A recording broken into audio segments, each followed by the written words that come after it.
ہم مسلمان الحمدللہ قرآن مجید کی عزت کرتے ہیں، لیکن اکثر لوگ اتنی عزت دیتے ہیں کہ قرآن مجید کے مین مقصد کو بھول جاتے ہیں. عزت دو لیکن قرآن مجید کے مقصد کو مت بھولو. ہم مسلمان قرآن مجید کو ایک اونچے شیلف پہ رکھتے ہیں، اپنی الماری کے سب سے اونچے شیلف پہ رکھیں گے، اتنے اونچے شیلف پہ کہ آپ کو سٹول لینے پڑیں گا، اور قرآن مجید کو پھر رکھتے اوپر تو اتارنے کے لیے اس کو مشکل ہو جائے. قرآن مجید ایک ہدایت کی کتاب ہے، ایک گائیڈ ہے. آپ اگر گائیڈ ہر روز جو پڑھی جانے والی کتاب ہے اس کو اتنے اونچائی پہ نہیں رکھیں گے کہ اس کو نکالنا مشکل پڑے، ایسے جگہ پہ رکھیں گے جہاں سے نکالنا آسان ہے. ہم مسلمان قرآن مجید کو مخمل کے کپڑے میں باندھتے ہیں اور اتنا ٹائٹ باندھتے ہیں کہ کھولنے کے لیے 5 منٹ لگتا ہے، اور اگر بند کرنے پڑے وہ مخمل کے کپڑے میں باندھنے کے اور 5 منٹ لگیں گا. تو اگر آپ کے پاس 10 منٹ ہے تو آپ سوچیں گے 10 منٹ میں قرآن کیا پڑھنے کا، 5 منٹ تو کھولنے کے لگے گا، 5 منٹ باندھنے کے لیے تو چھوڑو بھی نہیں پڑیں گے.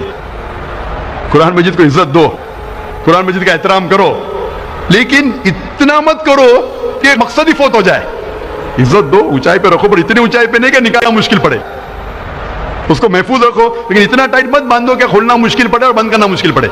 ہم قرآن مجید کو ہاتھ لگانے کے لیے 1000 چیز سوچتے ہیں جیسے وہ RDX بم ہے.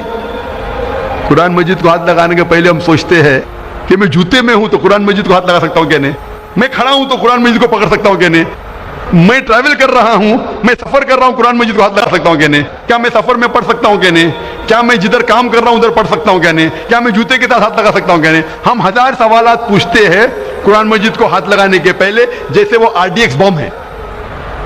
قرآن مجید ہمارے زندگی کی ہدایت کی کتاب ہے.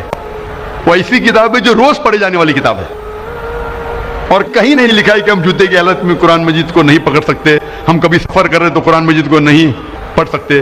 ہمارے اتنے خود کے شرائط ہے کہ یہ ہمیں قرآن مجید کو پڑھنے سے روکتے ہیں. یہ ہمارے بنائے ہوئے شرائط ہے جو قرآن مجید کو پڑھنے سے روکتے ہیں. یہ ہدایت کی کتاب ہے، اسے روز پڑھو.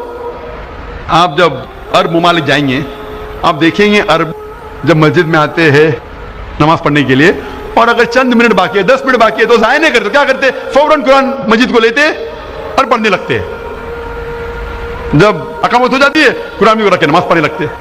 ہماری مسجد میں بھی آپ دیکھیں گے چند لوگ قرآن مجید پڑھتے ہیں، لیکن صرف سب سے پہلی صف میں، اول صف میں. دوسری صف میں آپ دیکھیں گے نہیں. کیوں؟ دوسری صف میں اگر کوئی قرآن مجید پڑھے گا تو کوئی آ کے ٹوکے گا، اس کی پیٹ قرآن مجید پہ حرام. آپ قرآن مجید کو پیٹ نہیں دکھا سکتے، اور اگر آپ قبلے کی طرف پیٹ کر کے قرآن مجید پڑھے وہ بھی حرام. میں مسجد حرام الحرم میں مکہ میں کئی بار گیا ہوں، اور وہاں بچوں کو قرآن پڑھایا جاتا ہے روز. دیکھا ہوں میں استاد کا منہ قبلے کی طرف اور سب بچے استاد کو دیکھ کے پڑھ رہے. ادھر بھی نہیں لکھا ہے کہ کعبہ کو پیٹ کر کے قرآن مجید نہیں پڑھ سکتے. اور اکثر لوگ جب بیٹھتے قرآن مجید پڑھنے کے لیے تو صف میں بیٹھے رہتے، ان کی پیٹ قرآن مجید کی طرف ہے. یہ ہمارے خود کے بنائے ہوئے شرائط لگاتے قرآن مجید پڑھنے کے لیے، خود کے شرائط جو قرآن مجید کا مقصد فوت ہو جاتا ہے.